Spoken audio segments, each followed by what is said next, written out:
Are you slow or are you dumb? Like, girl.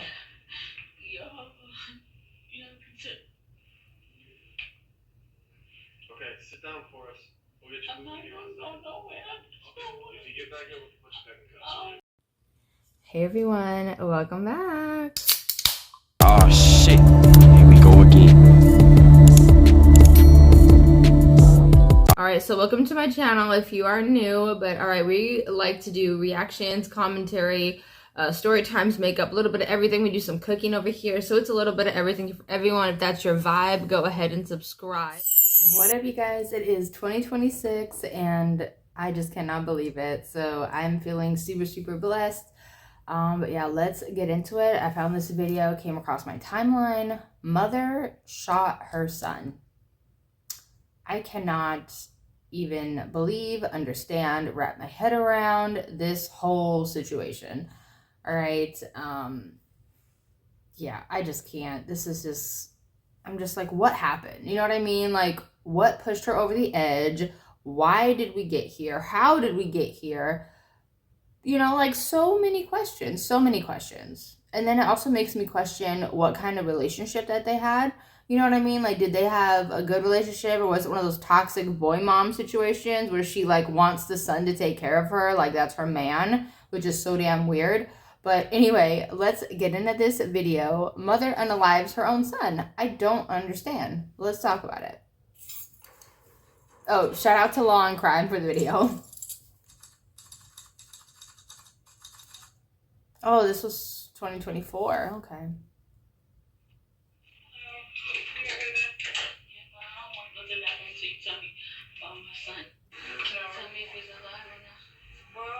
I'm still waiting for an update from the people. Waiting for the people update what? Who to update? Well, we got people at the hospital, so we're waiting for an update from them. A mother, a gun, and a split-second decision that tore our family apart. Sitting in this interview room is 45-year-old Laquandra Williams. Just hours earlier, police were called to her apartment on Drew Heights Place in Ohio after reports of gunfire.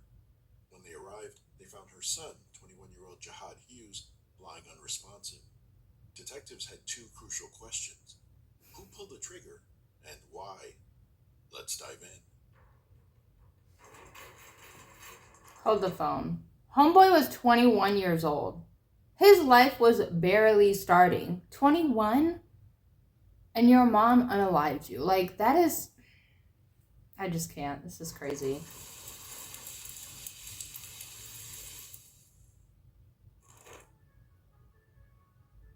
This case takes us to Reynoldsburg, a suburban community in the Columbus, Ohio metropolitan area. Known for its strong military ties, thanks to its proximity to Rickenbacker Air National Guard Base, Reynoldsburg is a mix of quiet neighborhoods, local charm, and city access. Outdoor lovers enjoy Blacklick Woods Metro Park, a 643-acre nature preserve with trails, picnic spots, and a golf course. The town also boasts a lively food scene with standout local pizza at Vic's and unique global flavors like Nepalese and Himalayan cuisine. However, like many American cities, Columbus and its surrounding areas grapple with public safety issues.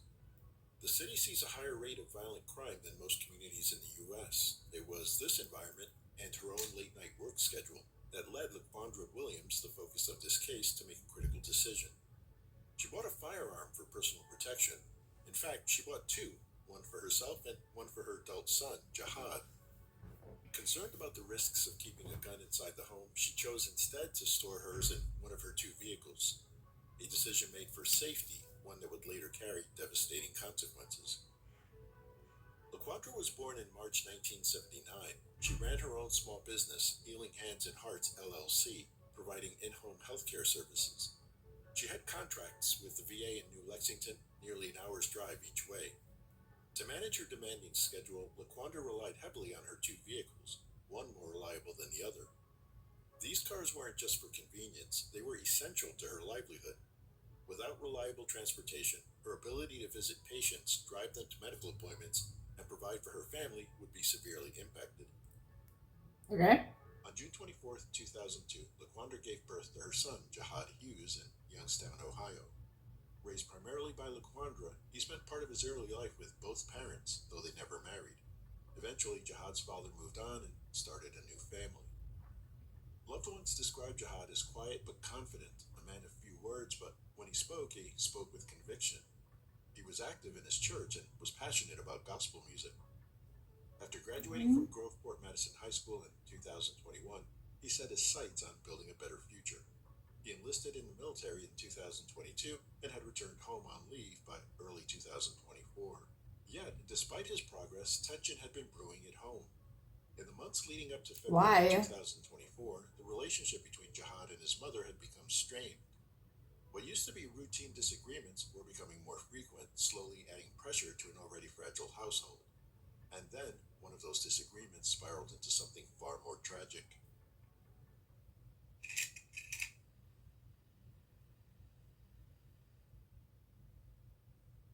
A text exchange between Laquandra and Jihad on the afternoon of February 19th, 2024, revealed a growing conflict.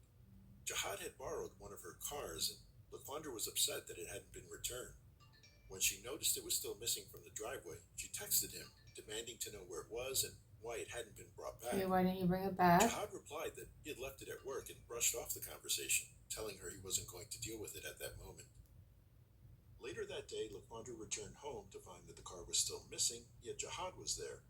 Also inside the apartment were her 2 daughters and a male friend. She immediately confronted Jihad about the missing car, but things quickly escalated. Voices were raised, tempers flared, and then a loud bang. Panic set in as her daughters frantically called 911. Upon arrival, police found Jihad lying on the ground, unresponsive. Hold the He phone. was taken to a nearby hospital. This is really confusing, right? So, homeboy borrowed the car from mom. I'm guessing to go to work. He said he left the car at work, but then he was at work. But then he went home without the car. So who had the car? Who had the car? Where's the car? What did homeboy do with the car? Like, I'm confused. Where's the car? Where is the car? While Laquandra was detained. Officers spoke with 2 key witnesses, Laquandra's daughters, who gave a chilling account of what led up to the shooting. Oh, Lord. According to them, the argument between their mother and Jihad started inside the apartment, but things quickly escalated. They said their mom appeared to be the aggressor, at one point grabbing a knife and motioning toward her son. The girls jumped in, trying to stop her, but in the end, it was Jihad who managed to take the knife away. That should have been the end of it, but it wasn't. The witnesses informed officers that Laquandra became even more enraged and told Jihad, "I'm going to show you something," before storming out of the apartment. They knew she kept a handgun in her car, so they locked the doors and called the police. Meanwhile, Jihad had made up his mind to leave. He packed his bags, and as he headed out the door, Laquandra allegedly exited her vehicle, pulled out a gun, and fired from close range, striking her son in the back. Laquandra was arrested without incident and brought to Columbus Police Headquarters for questioning. I'm going to stop stopping so many times, but I just cannot freaking believe that. All of this because he didn't bring the car back. All this because she was mad. She had another car, though. So why didn't she just use that car? Like, the math isn't mathing here. It really isn't. They had witness accounts painting a troubling picture, but now they wanted to hear it from her. What really happened inside that apartment? Right. Was it a moment of blind rage, a calculated act, or something more complicated? Their goal was clear, to get Laquandra to open up and fill in the blanks. This wasn't a question of whether she shot her son, but why? Right. Premeditated, reckless. Girl, what was the problem?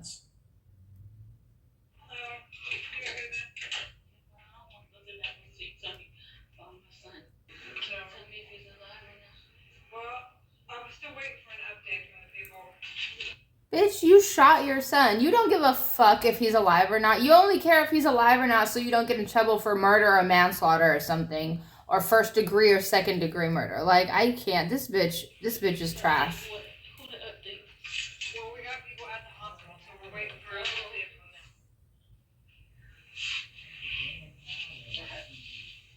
So the first question is, who's speaking on? I'm so sorry. I'm going to stop stopping it so many times. I just cannot get over the fact that homeboy was in the military. Like, active duty. On leave. basically a break from work, because in the military, you work for a certain amount of time and then you get a break for a certain amount of time. So for my brother, well, one of my brothers anyway, he was in the Navy, so he would go out on the ship for like months at a time, like 6-7 months, and then he would come home and he would be on leave, on break, basically for like a month and a half or something like that. So yeah, homeboy is serving the military, risking his life for this country that doesn't give a damn about him. He's on his break from work, you know, came home, and this bullshit, like.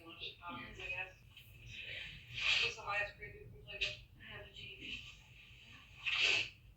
So you don't have to read, right? Do you have any hearing problems? No. Do you wear glasses or contacts? I wear glasses. Okay. Are you able to see this form okay then? Yes. Okay. Have you consumed any alcohol in the last 12 to 24 hours? No. Have you consumed any drugs in the last 12 to 24 hours? No. That includes any kind of prescription or anything like that? Oh yeah, I had it's like amoxicillin or something. It's for like when you have bronchitis and stuff. Okay. I know there was some argument that went on today that somehow led up to all of this. Can you tell me what happened?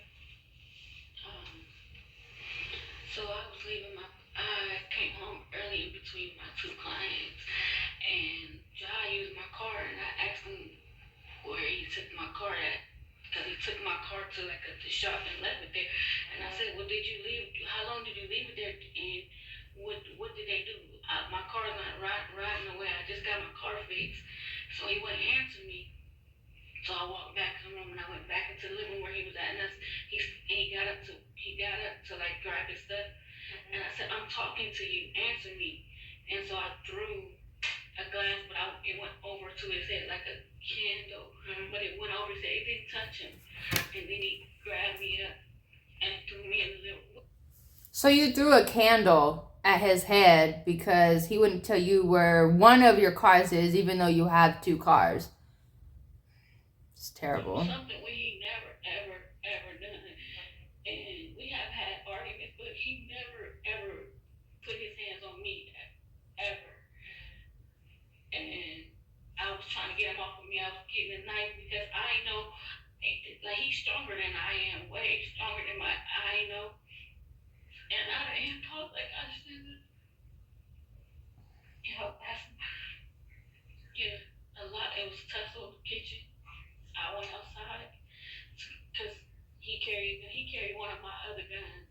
I went outside and got a gun because I didn't want him to hurt me.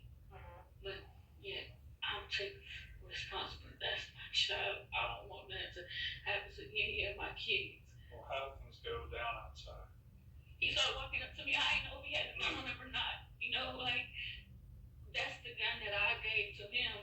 So, because where he worked at, but like, I didn't know. He kept walking up, and that's when I pointed it at him. But y'all, that's my son. I ain't never.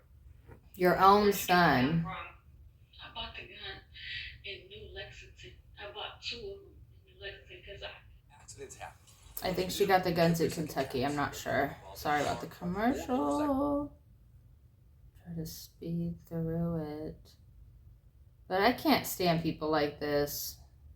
That's my son. I don't want nothing to happen to my children. Oh, girl, shut up. You didn't care. It's an old. I own a home health, and I have a contract with the Veterans Department. So I used to drive from where we lived at to New Lexington at nighttime. So my patient took me over here. Okay, where was it though? Where did you keep the gun that you're going to get the gun at? Where do you keep your gun? In the armrest of the car. I don't really bring it into the house because we inside the house. I only take it when I need to go like work. If I'm out, it's locked in the armrest. Is that where it was today? But I thought he never ever had done that to me. You see in the house, like threw me around, squeezed me up like I'm gonna kill you and your boyfriend. I don't even know why he was saying that he would kill me and my boyfriend. Oh, hold up. So now the son said he's gonna unalive you and your boyfriend just all of a sudden? Was this before or after you threw the candle at his head when he wouldn't tell you where the car is? There's somebody that comes over my house, and he never say that to me. Did you see a gun on him today? But I don't know. Did he threaten you with a gun? Did he say he was going to get his gun? I didn't see that. Or But did he never mention it? Never. You just assumed because you gave him one a while back that he had it with him. he carried with him everywhere he go. He's leaving it. You know, we shouldn't have went this far, y'all. But you didn't see it today. He never made mention. You did it! And then back in the house, why did you get the knife out? Because he grabbed me up and threw me down on the ground. I kept trying to get him off of my kids, trying to get him off of him. Like, he wouldn't get off of me. So we interviewed your other daughters there at dinner. When I seen. Yeah, they were there. Okay. And they said that the fight was over. You were upset because of the keys, or the car wasn't working right, or something like that, right? They were in their room when it first started. Right. They did say You that. can check our text messages. I had already you can text his text message. I had already texted him about the car already. And he said, I'm not gonna do this with you. What he said, if you be on drama, I'm gonna believe. I just was asking him, like, why did you take my car over there and leave it there? Because I keep repo cars for somebody. So he took your car and left it there to get fixed? No, he took my car over to the place where him and the pastor's son, he owned a car lot and they was repoing the car early this morning. I don't have nothing to hide. You lying? He came back out of the house. How long were you sitting outside? I don't know, maybe like 4 minutes or something like that. When he came out? Yeah, because I kept trying to tell them to throw my phone out and the keys so I can leave. But they're like, no, we're calling the police. We're calling the police. And I knew he was going to leave before the police got there because I was going to press charges on him. Because like, he never done that to me before. So why wouldn't they let you back in the house if they were calling the police? Because they knew my gun is outside. Okay. Did you tell them you were going out to get it? They already knew I was going outside. Yeah. But did they know you were going to get your gun? No, I didn't say that. I guess what I'm asking is if he was the aggressor, why did the girls lock you out and not let you back in? Right. They know to separate us. They know to separate. So you guys fight regularly? Yeah. But they never understand when we get into it a whole lot. Verbally or physically? It's only verbally, it's never been physical. Now, this is the first physical time. Did you ever hit them? When they was like little or even somebody last year, well, again, not last year, but the year before that, well, graduation time, maybe May. Yeah. I was always a very aggressive parent. So you did not see a gun? He didn't threaten you to get a gun? He didn't mention his gun? You just know he has one because you gave him one? Did you see it at all today? I wasn't paying no attention. I just asking them about the car. I really wasn't paying no attention like that. So you didn't see it sitting on the counter or the couch? Or... This chick. I didn't even see. So if you didn't see the gun, he didn't threaten you with a gun, why'd you pull the trigger? I mean, what were you thinking at that point? Right. What the fuck were you thinking? Keep going at it. Keep coming after me. Keep going. But did he have his bags with him like he was leaving? Yeah, he had his back with me. It was like he was leaving. He was laughing. Yeah. So at that point, it seemed like he was leaving and the fight was over. No? Were you just really mad by that point? No, I wasn't mad. Hungry Root is here. Man. The fridge is super empty. So sorry for the commercial.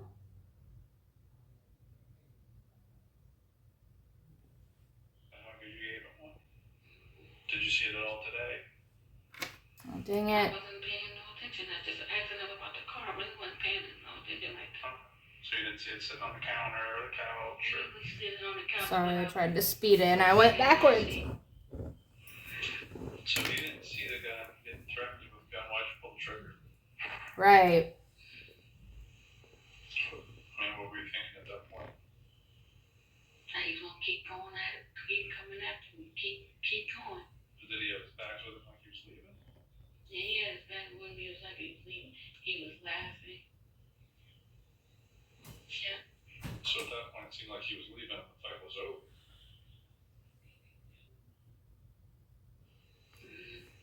No? Were you just really mad by that point?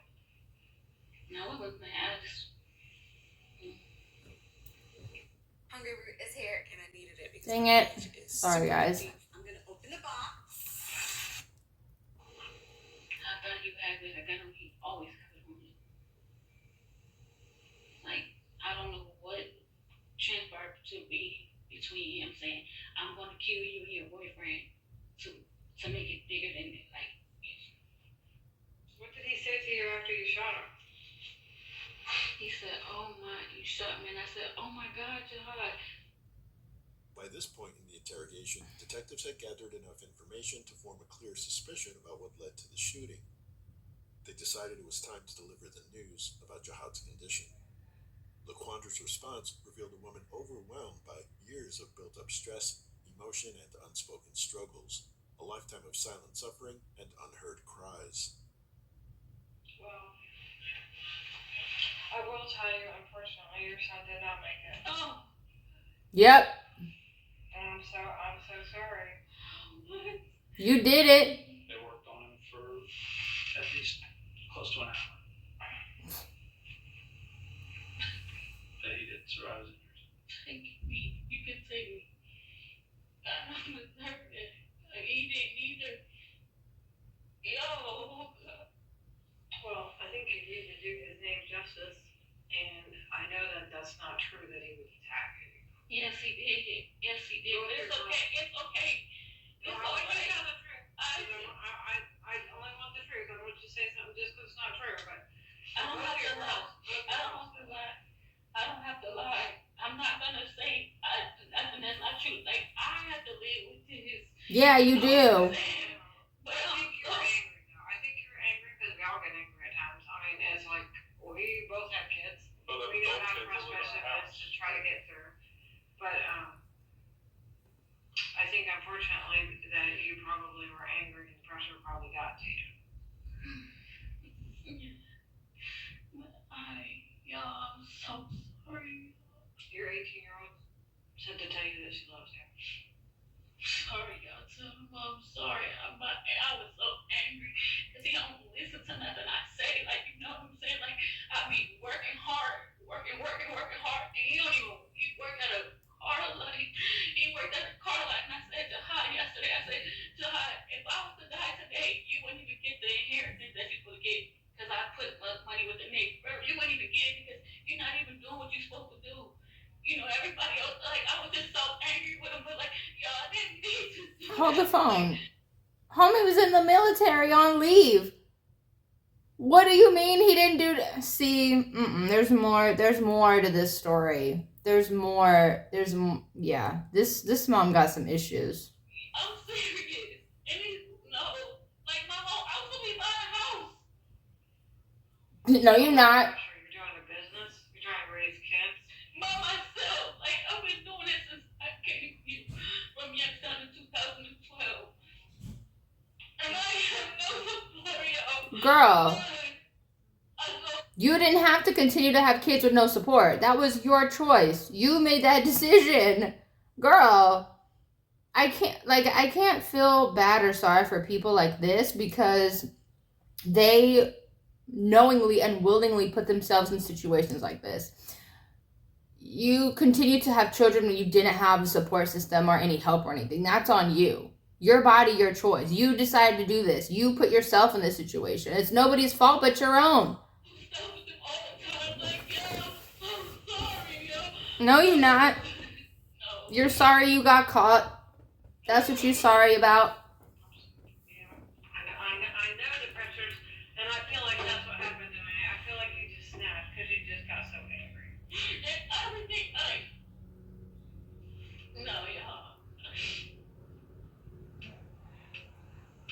What? Y'all said to go for real. No, I killed my son. Oh, no. Yep, over a car. Please have one of them come here, please. I'm not going to do nothing. Sit back down. Please have one of them come in here. What do you need? If you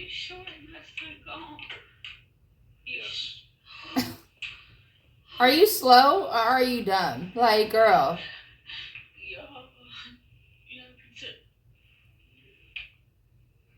Okay, sit down for us. We'll get you moving here. I'm not going nowhere. Okay, if you get back here, we can put you back in cuffs. I don't want to live no more. Oh, now you don't want to live. Girl, shut up. Shut up. Laquandra Williams was arrested and charged with murder and felonious assault. The court set her bond at $1 million, a clear sign of how seriously prosecutors viewed the case. When we talk about true crime, it's not just about the crime itself, it's about understanding the why behind it. We look at possible stressors like family dynamics and personal struggles. This can help to provide context, even if it doesn't excuse what happened. To that end, we discovered 2 social media posts that give us some insight into the heartbreak and complexity of this case. What? The first, from one of Laquandra's daughters, states, "I forgive her, and my mom is a great mother. She has always been. She always tried to be so strong. Even those who were close to her hurt her. And my mom had no one to talk to. She had no one to take her children when she just needed a break. No one was there. I watched her suffer all my life. I heard her cries, but it took my brother to die for everyone to say how much she was battling. We all knew her abuse and her trauma. Nobody will ever understand. Long live my brother. I love you so much." The second notable social media post is from the daughter of a client whom Laquandra cared for. "She was my father's caretaker. I agree with you, she was not in her right mind. From our interactions, we loved her. My dad loved her. She was always nice. May you somehow find peace, and I'm praying for your mom." These messages and others express sympathy for Laquandra Williams and her family while suggesting she may have been struggling with unseen emotional or mental health issues that contributed to the tragedy.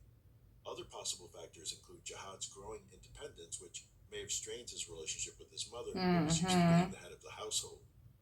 As a single mother, Laquandra may have faced financial and emotional stress that built up over time. And lastly, the decision to keep a firearm for protection ultimately played a fatal role in the conflict. Regardless of the circumstances, the outcome was devastating. In the end, the legal process moved swiftly. Less than 6 months after her arrest, Laquandra took a plea deal, life in prison with the possibility of parole after 18 years. 2 lives forever changed. That's it? Alright.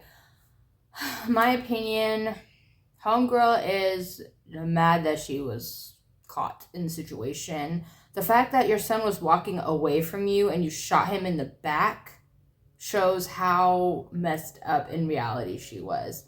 I can't feel bad or sorry for people like that because you chose to continue to have kids when you did not have support or a support system. You know what I mean? Like, homegirl needs to take some and if not all accountability.